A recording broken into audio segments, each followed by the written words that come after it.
If you like this video, please click like, share it, subscribe, buttons down there somewhere, and if you want coaching with me in Nottingham or online, all the information is in the bio. How you doing? So it's been a while since I posted. We're talking about 5 weeks for a various few reasons. If you follow me social media, you'll see that I was a very, very poorly bear, super poorly bear, which actually hindered my performance at the qualifiers.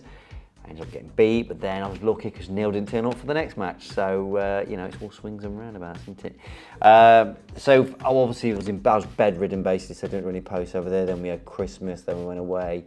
You can see my lovely tan, but I'm back now and I need to post. So what am I going to do this week? Well, it's a mistake that I see amateurs make all the time when they're break building. It's a really important part of break building. Like I say here, trying to be a bit of a pessimist.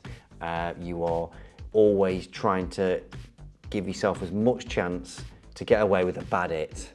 And this is the mistake I see people make. Right, so here we go. Just a few examples of where I think amateurs make a mistake all the time, or they can just make the shot a bit harder than it should be.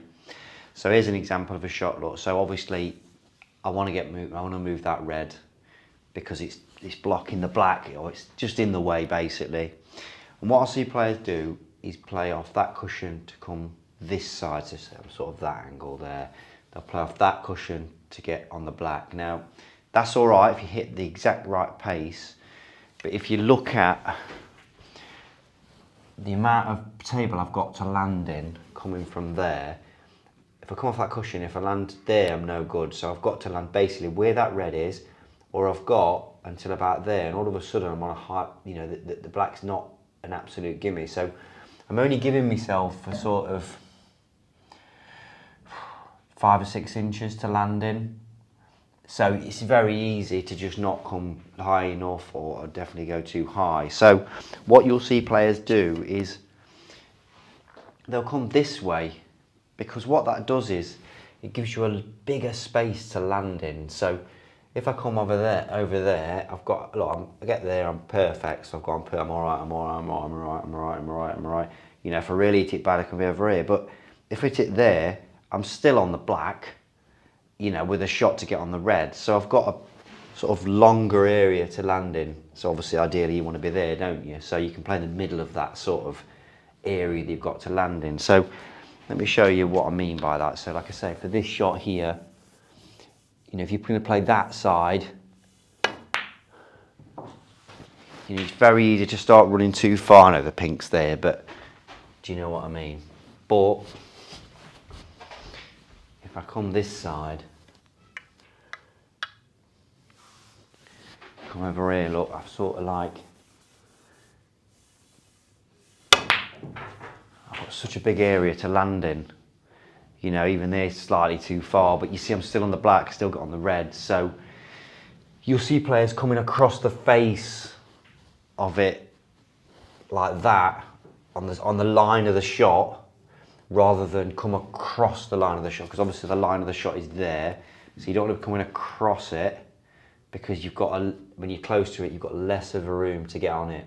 But obviously if I come this way, this line of the shot there, that way, I've got all that sort of space. So that's an example of what I think generally people break down, not because they're playing the wrong shot, but I think this is an example of a shot or a decision that I see amateurs make, and I think they make the mistake quite a lot. Here's another example. So there you go, simple position. I've got the red just to get on the blue. Now I could drop that in and get this side of the blue, but you can see to get on that blue, if I go that way, I've got sort of, to land perfect, I've got there, and then if I land too far there, look, all of a sudden, I'm not on it. So I've only got a little area of about that much to be absolutely perf, right? Whereas if I come across the face of it, the line of the shot, if I put it in there, I've got such a bigger area that I can land in where I can be perf. So, chalk, sorry. Right. if I sort of play this shot, if I play it perfect, just dropping it in. But if I come look just too far, it's very easy to go too far because I've got a smaller area to land in. Whereas if I come over here, oh, I've got a bigger area, and it's not, the shot is a more it's a more positive strike. I'm not just dollying it in. And when you're under pressure, you'll see players not want to dolly balls in a bit because it's easy to just tweak it. Whereas if you're playing like a full shot, not a hard shot, but like just a yeah, it feels like you're committed to it. It's a lot easier to control that cue. It's not hard, but like I say, just a bit more positive. And like I said there, you see I've got that much area to land in. So you'll see pro players do that all the time if you watch them. And again, like I say in that first one, it's a mistake that I see amateurs make all the time, really sort of making it harder for you. I always say in my break building thing, try and be a pessimist. Try and think, well, give myself the best chance not to tweak one. Because they can come anytime the tweaks. You'll see pros doing it all the time. So give yourself the best chance of getting away with it, basically. So have a little try. You might notice it when you break building now, and yeah, then you'll never miss again. Easy peasy, innit? So there you go. It's not a big change. It's just a little decision here and there, and you know, like I say, it's not for any other reason you're trying to get away with a big tweak, because they're always around the corner. Amateurs and professionals, you're just trying to make the game as easy as possible, give yourself a bigger area to land in, and little decisions like that will definitely do that for you. So give it a try and let me know, comment below, and I'll see you soon.